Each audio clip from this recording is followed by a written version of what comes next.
everybody, welcome to today's show. I'm excited. As you know, the last few weeks, ever since the Ahmaud Arbery incident, I have been talking about racism in America. It is an ongoing issue that we have. Now, the Ahmaud Arbery incident did not involve law enforcement, which is different. It just involved completely racist human beings from Brunswick, Georgia. Yes, 3 white men attacked a jogger. As you all know, a black man was jogging, and apparently in Brunswick, Georgia, that offends our friends at the Ku Klux Klan. Apparently still in 2020, things that you sit around your house doing don't include Xbox or watching reruns on Netflix. It's like, hey, let's go chase the black guy jogging and shoot him with a shotgun. So ever since that moment, we've decided to bring light to the attention of this issue in our country. I wanted to focus on law enforcement because I think law enforcement's getting the unfair shake in this. Yes, there are bad cops. There's bad Marines, bad sailors, bad soldiers, bad airmen, bad coasties, bad human beings, bad employees, bad workers, bad presidents. We have a lot of things that are bad, so nobody's perfect. Nobody's like, holy crap, Doug over there in the corner who comes into work late and leaves early is an awesome employee. No. So we're going to have a conversation again today with a veteran in law enforcement. Yes, we're going to talk to a SWAT officer. We're going to talk a lot about what's going on in our country today. We're going to cover some topics that might make you feel uncomfortable, but need to be discussed for us to move forward in our country. That's right. When we sit down and have these are adult discussions, and we're going to have adult chatter because why sugarcoat it or let CNN or Fox or anybody else tell us how to think? So, I'm excited for our guest because he has an amazing history. He has amazing history. He has an amazing background in law enforcement, serving multiple years in Oklahoma City, and a SWAT officer, a sniper, and maybe we'll find out who he has a relative in film, so maybe we'll find out who that is. But let's get tough to the topics and let's welcome our guest today, Mr. Stan Campbell. And it knocked us on our tails. We all got knocked on our butts, knocked the wind out of us, all of whatever you can think about saying. But we finally were kind of paying attention all at once, and it hurt us to see this. And everybody just fed up. It's like, not one more of these. So it's a bad place where we are. Now, you talk about how do we get here, right? Yeah. Now, we already do know that evil, bad, blood, guts, it sells commercials. So the news media has a lot to do with it. Now, could they show it if the officer didn't do it? No, absolutely not. It's a hard business, and when these things pop up, camera phones and, body cams, it's been a buildup. We've almost been conditioned to see these things, but at the same time, with the internet being able to push things like they do now and make things go viral, you can't not see these things over and over again. So what happens is, which is kind of unfair at the same time, police as a whole is demonized. And you talk about over 900,000 law enforcement officers across the nation. You've been one. So they're demonized because you wear the shield. And it's unfair, but at the same time, it's really not, because all of us and I don't do good cop, bad cop. I say cops with good character, cops with bad character. And cops with good character are the majority, right? It's plain and simple. But just like when people kind of point their finger at you and say, well, if the good cop don't tell on the bad cop, then blah, blah, blah. Well, they're right. They're right. And the first thing that I said when I did a news clip, I got interviewed about the George Floyd thing. And one of the things that I said is, officers across the nation, you no longer have the right to remain silent. And that means that, yes, it's uncomfortable, but you know who those group of officers are. They're habitual offenders. They're just like every other criminal out there, and you need to push them off the force by any means necessary. That's what's not being done. There should be a civil war within the police department, every police department, to remove all of these officers with bad character. I love that you said that. And we had Eddie Clark on last Monday. Eddie Clark is a retired Marine and retired police officer. Now he's a comedian. I don't know why veterans in law enforcement, we get out, we all become singers or dark humor. Yeah, it's like, hey, let's just go be funny. And I made that joke with Phil, actually, just last week. Yeah. I was like, hey, Phil, I was like, what is it? I was like, we either become singers, actors, or comedians when we get out, and he's like, I'm actually taking up comedy too. Want to hear my shtick? I'm like, dude, you already sing better than anybody I know, and you're acting. Shocking that you're becoming a comedian. Yeah. But with real talk, it's great that you talk about that with bad cops, right? Like we all have those. Like I know, Mike the cop talked about it, but Eddie talked about it, about things that he saw in the force when he was younger, right? As a black police officer, and I mean, you're from New Jersey originally, so you understand New York.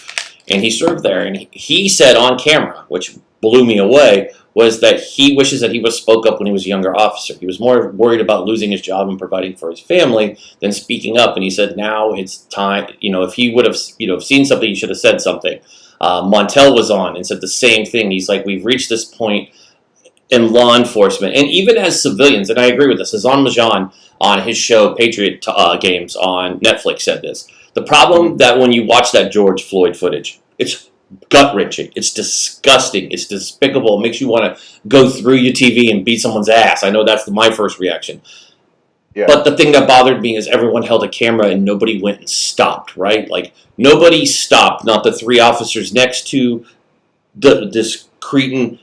Nobody bothered to even go over and say stop as the man's yelling for his life. No one interfered. Nobody stepped in the way. We watched from the sidelines. And I think that is an issue where if those other three officers don't see there's anything wrong, I mean, you've got that one officer who's standing there on film with his hands in his pockets just watching as George Floyd's like, bro, I can't breathe. Can't breathe. Then he just goes, then he just dies. It's just like, holy crap. And nobody did anything. And I think I think what's different now than any other time is that we're at a place where we're done sitting on the sidelines. This is no longer, Americans are like taken back because most of us, we don't remember the 70s or the 60s or the 50s when civil rights was so huge. They're all history books to so many of us. I know in high school I studied Dr. King. I was amazed by it. I was fascinated by him. And Malcolm X. I blame Denzel for the Malcolm X one because he did such a fabulous job in that movie. And I'm a huge fan of Denzel. I just love that man to death. But, watching and reading about Malcolm X, going through the civil rights movement, so many Americans aren't aware of it, right? They have no idea where we came from. They just, Martin Luther King, he gave that speech, right, in D.C. That's their history. Or they're like, we have a day off because of Martin Luther King's birthday. I swear, these are stupid things I've actually heard people say recently because they have no idea. So they don't even understand that this is more than just a police matter that we're seeing on TV, these protests, which I have no problem with. Looters and rioters, that's a complete... We're not including them in peaceful protesting here. We're those people are called criminals. That's what they are. They're not these folks from, especially Black Lives Matter and everybody else who's joined together, who's standing there, hopefully in front of the White House not getting gassed for a photo op, but, I mean... Sorry, I'm ranting on this because it's my passion. I'm just, no. I'm like an angry white guy right now. Like I'm so embarrassed by listening to so many people out there, and it pisses me off because defunding the police is like stupid. And then I'm a dad, and I have a daughter who is now officially today a junior in high school, and a son who's going to be an 8th grader, and they're talking about removing the school resource officer, who to me is the one armed person in the school that can help prevent the nightmare that, the last 9 weeks we've been blessed. No school shootings, right? That's the great thing about the pandemic is nobody's getting shot in school. Yay! I don't know why we're happy about this, but that's their first reaction is to do that off of bad policing. And I agree with Montel Williams when he was on the show. He talked about we don't need to defund the police. That's stupid. That's a Trump thing. That's an over the exaggeration to counter what the president says. No, what we need to do is we almost have to reteach folks. Like, no, you're doing it wrong. However you've been taught, cutting corners, just being generally just bad practices and people having bad days. And I get PTSD. I get stress of the job. Trust me, military, we get it. We have bad days. And trust me. Yes. Ours aren't filmed because we're behind gates without cameras. But, in the public's eyes, you are our first line of defense as a police officer. That's right. But it's more than a policing issue to me. But, I mean, defunding the police, let's talk about that. That doesn't make sense, right? That's not going to save us. So, no law enforcement would be real bad. No. it sounds good as a hashtag, Yeah. right? But in reality, defunding the police, that's not a good plan. You know, and I talked about this with someone.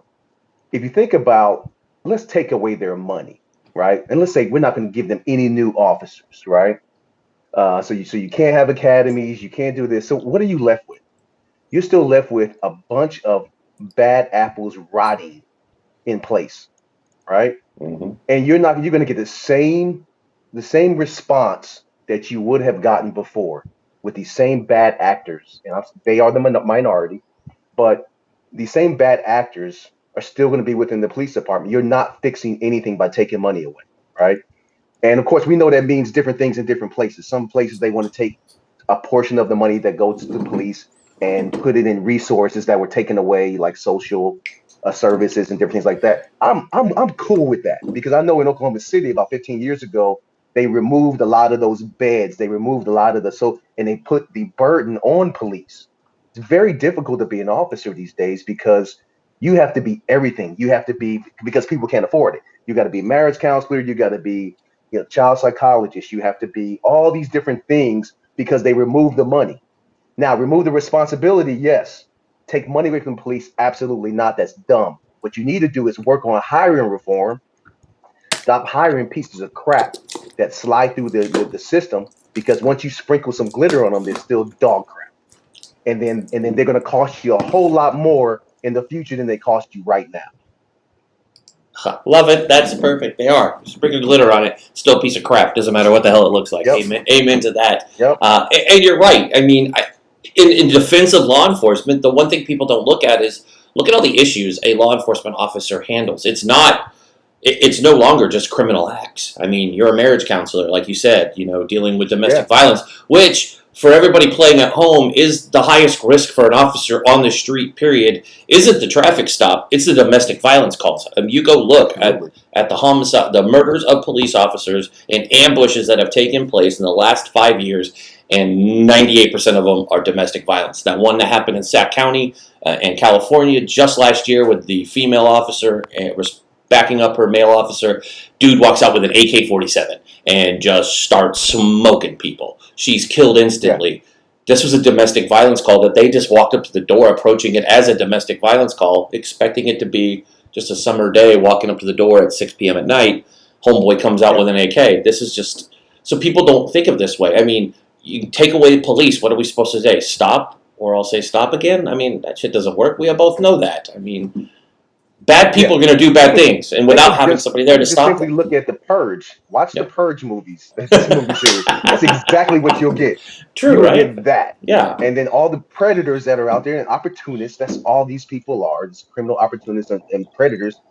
Once there are no police, they're coming to get you. Take anything that they want. Yeah. They are the boogeyman, and understand that you absolutely need police across the nation to protect you from that small minority of evil that exists in our nation. You have to have somebody go against them. It's just plain and simple. And we have enough hate groups out there. I mean, and I think those are the folks that would feast on it, because those are the folks who have been feasting on these peaceful protests. Antifa, I mean, I don't know. Can they come up with better names? I swear, half the time I think I'm going to watch a Broadway. There's a white power group called the Proud Boys. I'm like, is this serious? Are they like I don't know if they're going to come out snapping. There's another one. White national. I read these names and I'm like, this is what you guys came up with? You were sitting around. We're like, we hate black people. We hate Jewish people. Let's be Proud Boys. That's what you Proud Boys. Yeah, that sounds tough. Yeah, okay. What symbol are we going to use? Let's use the OK symbol. And in Antifa, they dress in all black and live in their parents' basement. There's all these groups, and I think they're the ones that would feast on law enforcement going away. I mean, absolutely. They're going to take advantage of it. And I think we need to take the stress off of our police officers and put it back where it belongs. We need to focus on mental health. Mental health has been ignored as a military man, I can tell you, I'm sure you're very well aware of how bad the VA is for vets. I know vets will tell me I'm wrong. Some will, not most won't. But mental health, I mean, talking some crazy person off the job is not something that we signed up for, right? I mean, we're not psychologists. We stop you from robbing banks and murdering people and raping people. That's our job. Yeah. I mean, the worst call I've ever seen is like a family court issue. I mean, those are the worst. Like, you're showing up. Yeah. I'm sorry, I don't care. What's your paperwork say? And you're a scumbag when you say that, but that's just the way that this is. And I think it's funny that people just don't get it. They just look at law enforcement and they just throw it away. And I know now the issue has pivoted. Law enforcement's still there, but now we've got the Confederate flag again. I don't know why we can't get rid of this. I mean, you live in Oklahoma. I live on the West Coast. We don't see this thing anywhere. When we see it, it usually means the Klan is somewhere nearby. nearby. A lot in Oklahoma. Oh, I'm sure you do. Now, Yeah. I mean, what's your thoughts on this? You're a black man in America. And what is your thoughts that it took till 2020 to take down a flag? Number one, this is for somebody who lost. Let's just put that out there for the folks playing at home. Who the hell flies a flag when you lose? Who's like, let's fly the loser flag today? No, they lost, and that flag is a representative of racism. It's a fact. You can't say that it's not. I mean, it's right there next to putting a white sheet on your damn head. I mean, sorry, I relate the two. And I relate three things. Sleeping with your cousin or a relative, then you put that flag next to that too. It's kind of... Well, and to think about this day and age, we found out 3 years ago, close to 4 years ago, that the silent majority, and we're talking about the uneducated white people in this nation, they finally decided to stand up for a candidate and get out and vote. They did. And it gave them the opportunity, because they were sitting still for about 8 years. People say, oh, things are better, race relations. No, I knew race relations were not better under the Obama administration. But it was like, I said, I'm sitting back and I watch on because like I never ban anybody and delete them from my Facebook post, right? I want to see who you are. I'm looking at your post and I was just making a mental note. Okay, I see where you stand. But I've always been that way. I'm not afraid. I don't want to not talk to someone that has an opposite opinion of me. I actually want to educate them. On the police department, like I'm one of the only ones that will say I have racist friends. I do. You can't help it. I mean, and everybody else that works on the police department, you do too. You're just not saying it.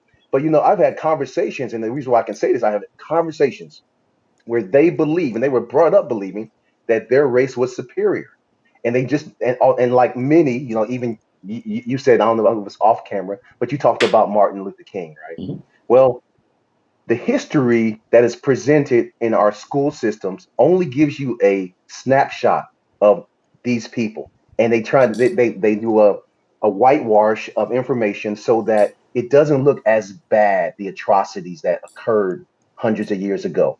Although, my mom is old enough to where she drank from a colored water fountain. Okay, so it's not that long ago, right? So you got to think about, so what happens in policing? I made it my thing because I was from New Jersey, so I was kind of aggressive. Not saying that the Oklahoma black folks were really passive, but I was a little bit more aggressive. I've dealt with this segregation on the East Coast. It's real. Neighborhoods, you don't go in anybody else's neighborhoods. It was some unwritten rule, but you knew it.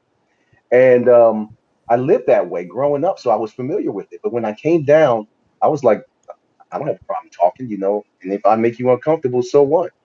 And we would have the real, but because I was so real, my white friends, we have these private talks, and we'd be sitting there, and they'd be like, "Well, tell me about this, and why does your people do this?" And I would explain to them, and I would feel sorry for them, like, it's not your fault, it's your parents' fault that they brought you up this way. But you're a grown man, you can make a change, you can change yourself, and I don't mind you coming and asking me these hard questions that no other black person will answer. I'll answer them for you. But the bottom line is this: you need to treat people right, especially when you're wearing a badge. And that's what it comes down to. I taught cultural diversity for police academies. And one of the first things we did, we tackled stereotypes. I said, if you are a racist in this 4-hour period, I cannot strip that away from you. You have to control whatever feelings you have. Do not bring it to the job. Do not let it affect your work. And that's the difference with my racist friends. I know that they would catch a bullet for me, but they also did not push their true feelings into them working in the way they did. Now, I did a whole lot of talking. I don't even know if I answered your question, but I said a lot.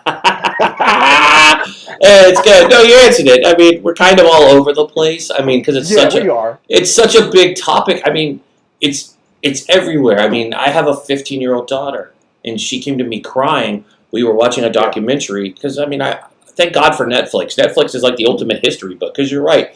Their history books don't even, I mean, they glaze over. I mean, when I looked through her books that she has as a sophomore, I was amazed at what they cover in the civil rights movements. It's like Yeah. Malcolm X has mentioned that he's murdered. That's it. It's Malcolm X Yeah. was shot, but no history of Malcolm X. And I've read his books. I mean, I watched Roots growing up. I mean, my mom, God bless my mom, taught me culture like nobody else's business. I mean, I'm that mom who was like, "Oh, honey, if you want to buy music that has that advisory sticker on it, it's okay." You know, my mom, you know, I was the kid listening to Run DMC out of his room and, you know, LL Cool J.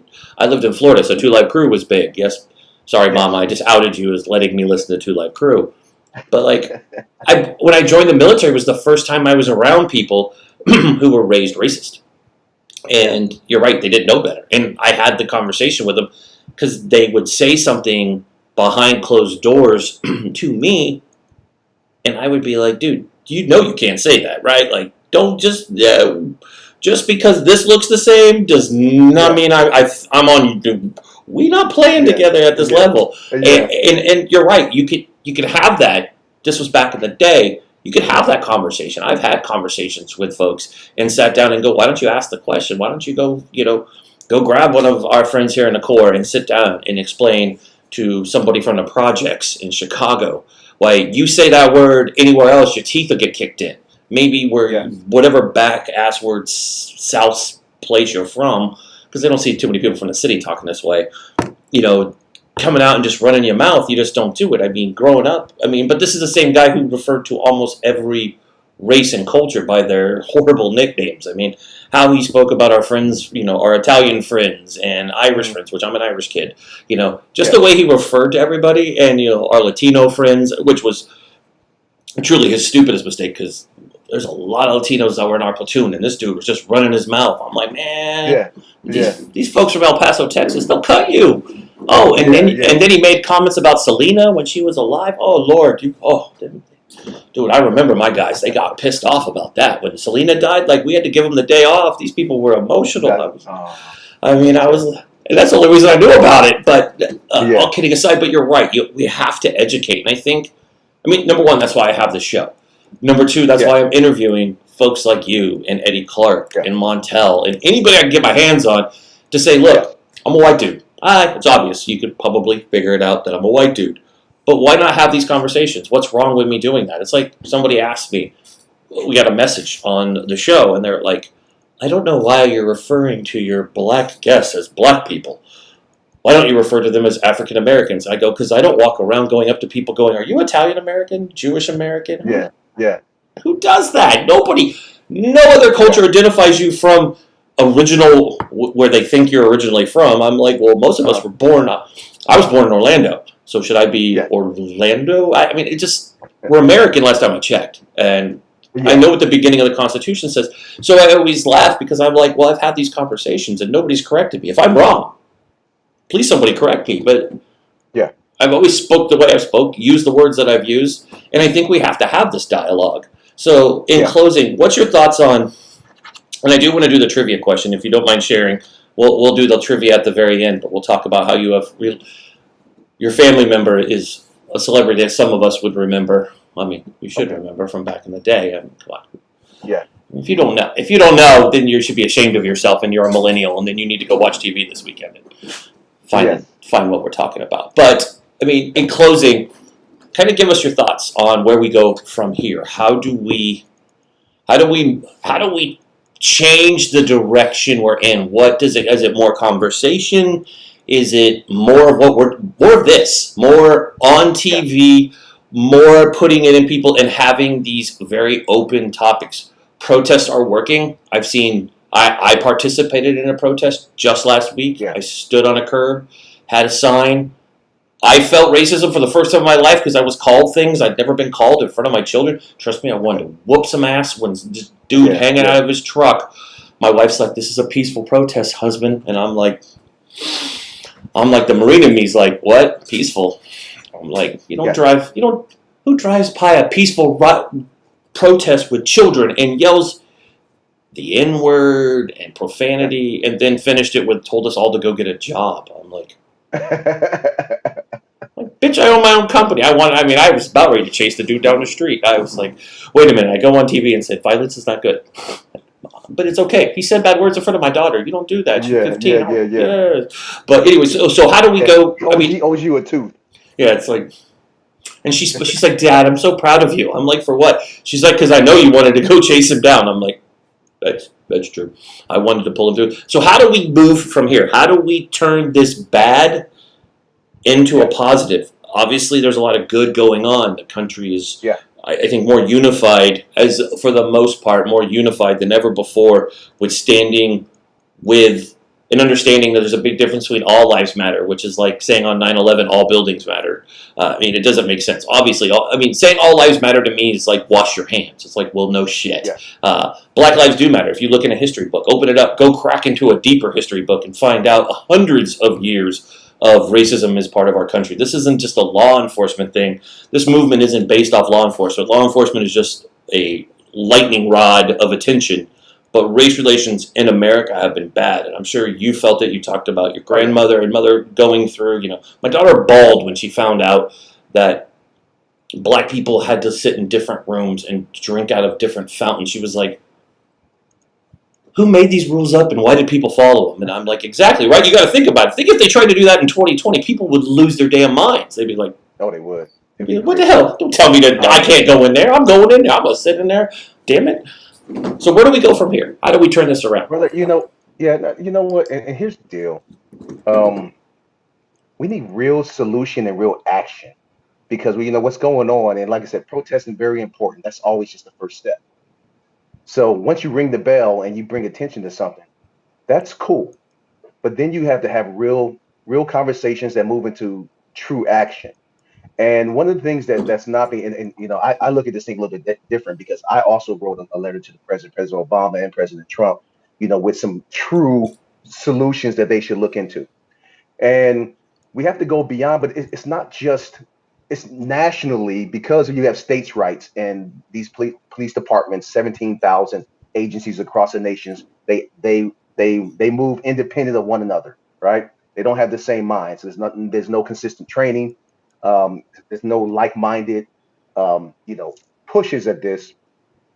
We got to identify that you can no longer just create units, right? Everybody has a unit, community relations unit, right? You can't do that and not change the philosophy, right? Crisis intervention teams. You can't just teach 20 officers how to deal with the mentally ill. It has to be across the board. Everyone has the same training so that the 80% that don't have this training won't shoot this person when they should be de-escalating, right? Yeah. It's a problem. Now, and here's the other thing. And citizens across the nation, we are so conditioned to receive just the tip of that carrot that's being, pushed in front of you. De-escalation training, another hour of that. Another hour of sensitivity. It's bullcrap. If you do not identify before you hire them, you cannot change them with 1 hour training in a 365-day year. It doesn't work that way. You have to rid them. You got to clean your own houses, and you have to start. If you're going to do, bias-based policing, implicit, implicit policing. There's so many different names for them now. It's still the same thing. They keep changing the name of it every year to try to make it seem like we're trying to identify those who are prejudiced. We all are prejudiced. But what you need to do is you make it a point of hire. You cannot pass this if you do not pass this cultural diversity test. Mm-hmm. You cannot pass this if you don't, pass this. You have to actually care about people to get this job, right? Yep. And I'm gonna tell you one more thing before I get off. I had the awesome opportunity in 2003 to work under this. He was a former Navy SEAL Master Chief named Lou Hicks, and he helped to do the self-defense program for a program that was funded by the government called Police Corps. You can look it up. They still have it, but it's not pushed as much because 9/11 kind of knocked the money away from it. But what they did was they did a 6-month academy prior to you being pushed onto other police departments across the nation. They would give them grant money to take these cadets, but the cadets, the importance of what they learned was they taught them good character this whole 6 month period, so that when they go to these other police departments, then you actually change the perception of the person before he gets there. He is service. He's a servant when he arrives. Does that make sense? Oh yeah, it makes perfect We're sense. not getting that now. People are just trying to get jobs, Yeah. and get some money and drive fast. But until you make the change beforehand, there's two changes. Make it before the hiring process, and also stop this negative retention, meaning pushing officers around that are misbehaving. They push them around. Sometimes they promote them as well. So you got these old races that are in place that are moving. They're protecting these young races, and they're causing officers to have a horrible reputation and be called out on the news, on national news, and we all have to take it. Yeah. And I'm not even an officer no more, but I bleed blue still. Mhm. I love cops, but I love black people more. Yeah. So I want everybody to be protected from these people because they're just criminals that slide through the system. We've got to fix that. And that's it. I love it. That mic drop. That was the best, man. I love that you said that. We do need to police our own ranks. I know it takes place in. I know we police our own ranks in the military, or for the most part, we should. Every unit I've ever been with, that was our pride and joy. Was shit didn't need to go public. We'll handle our own because there are people. You screw up, we're gonna handle you. And that needs to be done. We need to clean ranks, and people think that they're so protected. And you're right; these racists just find ways to just jump in and protect the other ones, and they think hiding it, just like you've seen churches do over molestation and stuff like that. Don't hide it. It doesn't make it go away. Making it currently out of putting blinders onto it and going, Yeah. well, if Doug isn't here right now, Doug's fine. Doug, go do your racist shit over there. Just as long as I don't see Doug doing racist shit in front of me, Doug's probably not doing it, and he'll just go take his homies, and they'll all go do racist shit together. I mean, we've seen it at major departments. I mean, Rampart is one of them. I know we didn't get to jump into some talking points talking about riots and talk about 93, 92, 93, and I'll have you back on because I love our conversation we're having. We need to I want to dedicate an entire show just to you and I going back and forth just because I think it's so key because we can talk about a lot because some of your talking points also include talking about Ferguson, talking about the riot, Rodney King, and I mean, that's a whole deep dive conversation. I've seen the entire video of that incident, what the jury saw. I've seen the whole thing. Okay. So, I mean, I know what NBC showed the world and what the world should have seen. There's a longer videotape. Let's just put that out there that sometimes things are sugar-coated in different directions when law enforcement, I mean, obviously those officers, they should have been, again, officers go to trial in 98% of the time. They're found not guilty for zero reason. We had a CNN legal analyst on our show, and he's like, it's unbelievable. He's like, it could be on film, and the juries are like, yeah, they probably needed to use force. Just, yep. And I'm like, you just get these interesting people. Anyways, this has been great. This is just amazing conversation. I feel we got some good knowledge out of this. Folks out there, tell the folks how they can connect with you, find out more about what you're doing. Let the folks know. So we'll put it in there. So go ahead and share with the world how they can get a hold of you and learn more. Yeah, and one of the things that we didn't talk about, and the reason why I speak in the way that I do, and I study what I do, is that I have a de-escalation program that I teach citizens and officers how to de-escalate police encounters. People that even that alone is controversial because citizens believe, hey, they're held to a higher standard, but no, it's like I have the recipe to keep your children from dying, and I'm going to give that to you through this thing, and you need to also know how not to escalate the situation, between your movements, your verbal, but check me out on dopethemovement.com, and that's de-escalating officer patrol encounters, but dope the movement. So I started my own movement back in 2016 after the violent summer we had with police encounters then. And I'm getting the word out there, and it's important. And I've also trained some police departments as well. I train young men with autism to deal with because 20% is of the shootings and the deadly force incidents across the nation have to do with somebody with some type of mental or social challenge. So I'm getting out here and one life at a time. I'm trying to change the world. So make sure if you don't have a program out there in your city, tell them, we need you to start a program for our church group or whatever, where officers teach citizens what's expected so that they can lessen the anxiety when officers walk up and keep them from unnecessarily taking a life. Heck yeah, we're having you back on because we didn't even get to that. I know the world kind of causes us to talk about everything. It's in my notes, but this would turn into an hour and a half episode. You and I just going off on everything. So let's have you. Well, you're my new friend. You're my new friend. I'm coming back anytime you need. Heck yeah, I want you back on. I'm like sitting here. You were talking. I was letting the producers know. I'm like, okay, we need to schedule them again. This was way too good of a conversation that we didn't get through half the crap I wanted to. So. It's the frustration of running a show. You're just like, what can we get through? This is breaking, this is breaking, this is breaking. But we'll have you back on again, folks. Everybody, Stan Campbell here, retired Oregon, retired Oklahoma. It's 3 states with O in them. You just throw me for a loop. Oh, there we go. Lost an earphone too. I've lost one too. But hey, I want to thank you for coming on. God bless. Be safe, and thank you so much for coming on today. Thank you. Hey, and then also, when you guys get a chance, watch my sister's reruns on The Martin Show. Her name's Tisha Campbell. Gina, check her out. Gina! I mean, if you haven't watched Martin Millennials, go watch it. Damn it, you're missing good shows. Exactly. This is good TV.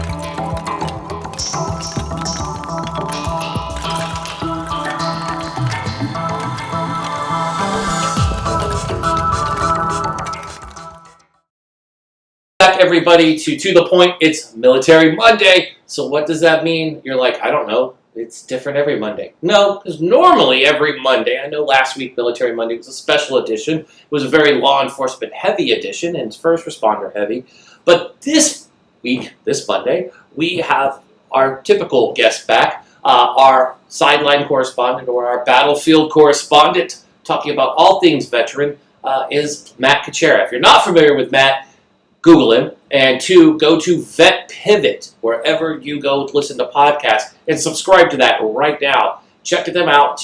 Read his blog. See what he's doing. Follow him on LinkedIn and see what Vet Pivot is doing.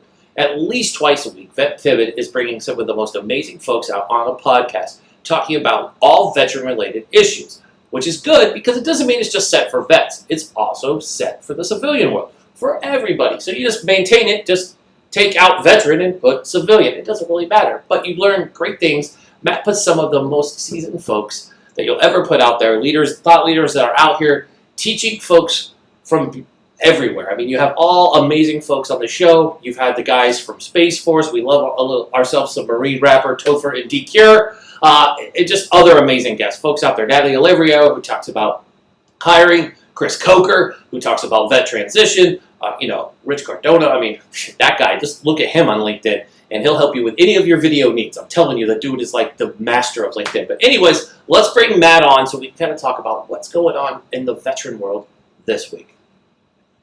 And let me remember to unmute Matt, because that always messes up the show when Eric forgets to do it. Welcome to the show, my friend. How are you doing today? Eric, what's going on? How are you? I feel like the last 3 weeks we've been in like a blender of the world. Everything that's up is down and down is up, and then we're still in a pandemic, and I'm just going to sit here quietly and drink out of my, I just want to sip tea out of my handy dandy Vet Pivot cup, just be like, ooh, that is a mighty fine cup you have there, sir. Right? It's been a real blender of a couple weeks. It's definitely a good way of putting it. From a military standpoint, it really breaks your heart, right? I mean, you serve your country, preserving things and seeing atrocities overseas in other countries and trying to help those folks and protect those people. You come home and you look at the landscape and you're like, wow, this is not, like, was it worth it? Was it worth the sacrifice? Was it worth, losing brothers and sisters in arms? When you see what's going on, it's not the same freedoms and voices and images that you thought you were preserving. So, obviously, from a Vet Pivot standpoint, we always want to stand by every single veteran, man or woman. Your service is appreciated. We want to help you out. It doesn't matter what you look like. Just matters, hey, did you serve with us? That's really what it. Are you American, or were you not American? Came into the service, became American. There's a lot of of different ways that people serve this country, and we just want to pay that forward and pay that back. I like that. Hold on, I'm messing with the lights so bear with me. I look really yellow. I look like the president. I don't want to look like a Cheeto today. So we're going non-Cheeto Eric look is what we're going for. There we go. Much better lighting. But you're right. Let's talk about this for a second. And I know we've talked about it on your 50th episode of Vet Pivot with the boys from Space Force. We talked about it. Rudy and Reyes was involved. We had kind of a little smattering of all creeds and colors, which makes up our amazing military. And we talked about the fact when they measure how many, there's 24 million veterans in America, make up about, 3% of the population. We are the only group of people that are not defined by our skin color, our religion, or our sex. We are veterans. So it's so weird to see our military thrown into this political battlefield that we're not generally on. Generally, we are thrown into the battlefield when it comes to fighting wars, right? Our 20-year endless war in Afghanistan that I could go off on forever, that we should be long gone from there. I mean, we've got brothers and sisters still dying over on battlefields we don't belong. Yeah.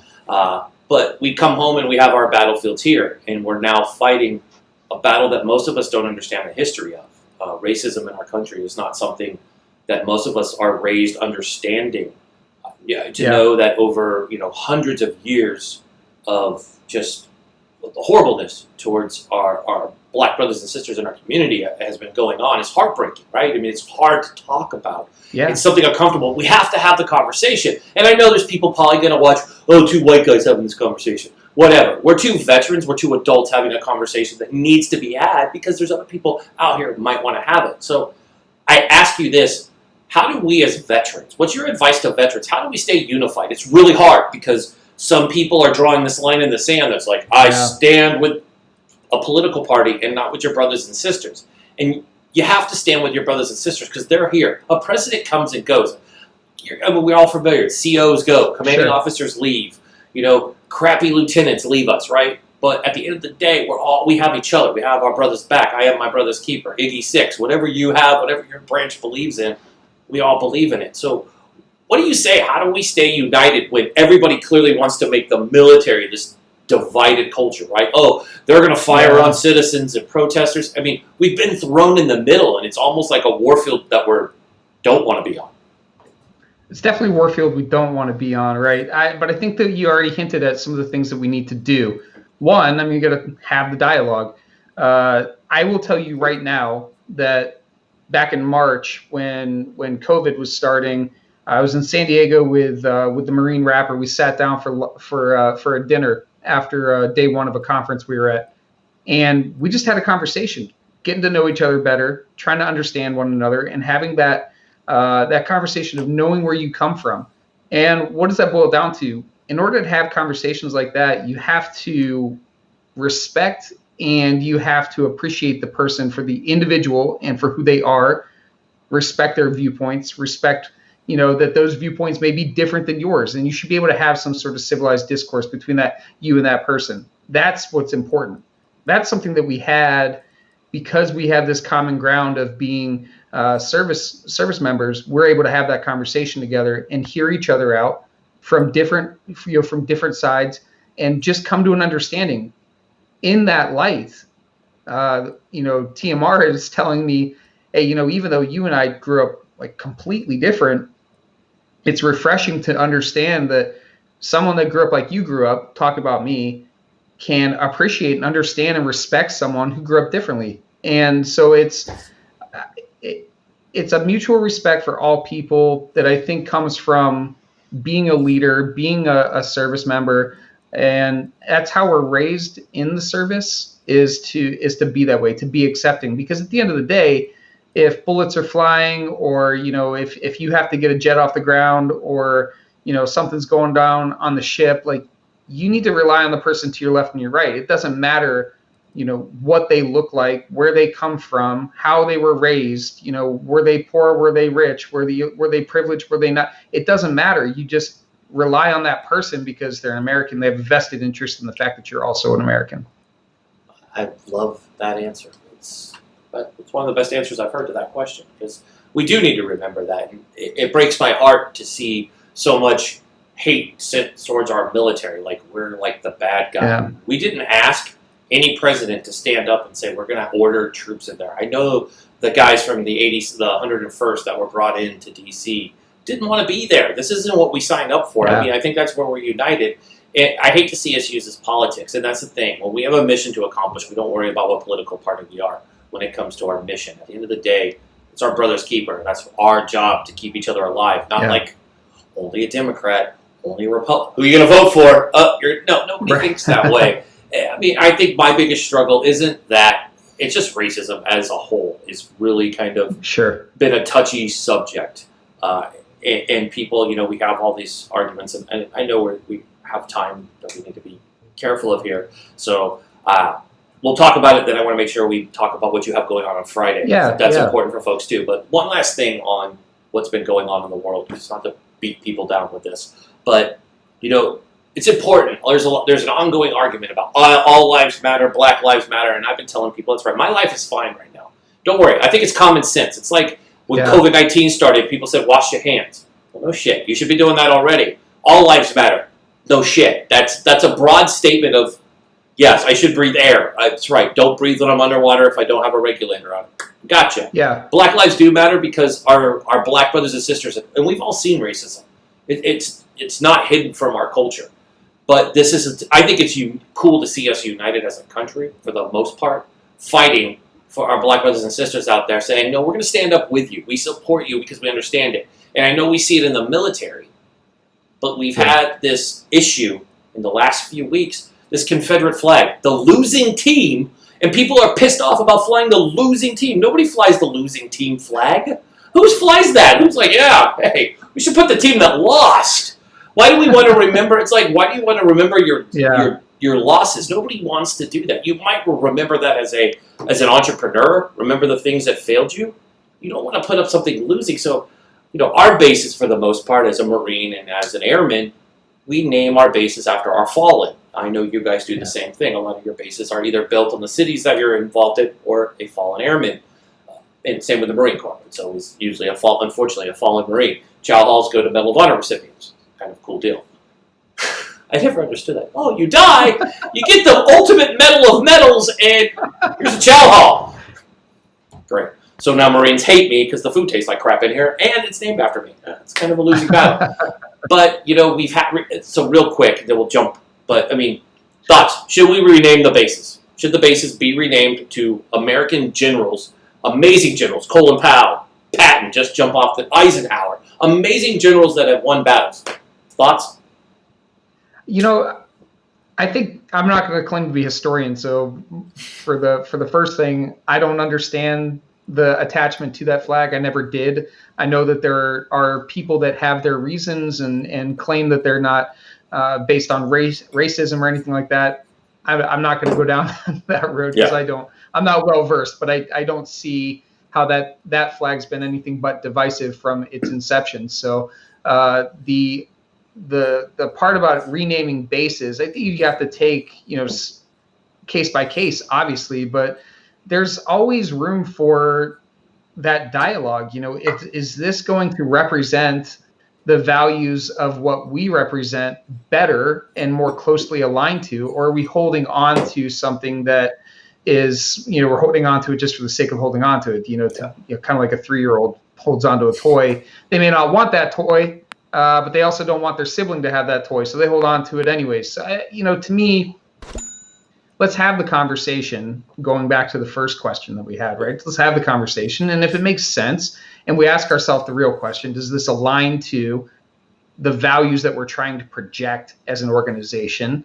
And if the answer is no, then let's make it change. And if the answer is yes, then, let's come up with justification as to why that answer is yes. So I think at the end of the day, there needs to be mature conversation. There needs to be people that sit down and have some tough conversations, and that's going to lead to people needing to be leaders, people in leadership positions being leaders, which is something that you expect from the folks that are in those offices or in those positions. Be a leader. If you're in the military side, be a leader. If you're a public servant, be a leader. That's your job. Lead within your community. And if you're a veteran, this goes to what we preach on Vet Pivot all the time is, you need to lead within your community.